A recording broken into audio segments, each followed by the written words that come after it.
Mr. Ambassador, thank you so much for joining me. I want to ask you to walk us through what happened with Iraq. They were on side, now they're off. With Iraq? So it's a long story, and it's a great example of things that we should never do again. Okay.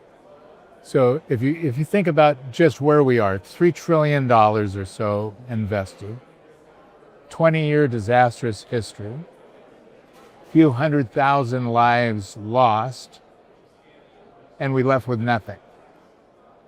Forget about the political ramifications of what that was, and a Sunni, Shia, Kurd, the usual dilemma that we're facing in the Middle East. So what happens is we tap out and say, we can't solve this problem. So what we'll do is we'll create a kind of a republic. And this kind of a republic will look like Baghdad being a federalism.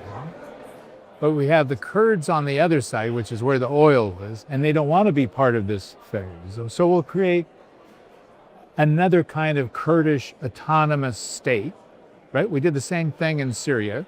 So SDF with a kind of YPG or PKK, and we'll let them deal with each other. Why? Because it's easier and it looks fine. They can be autonomous. They have their own culture. They have their own language. They can have their own schools. They can even have their own local military. The problem is it becomes balkanized just like it happened in Yugoslavia. We did the same thing. So we can't agree as to one federalized model. So let's divide it into 7. That lasts for about a nanosecond. Yeah. And then they start warring with each other. That's what happened in Iraq.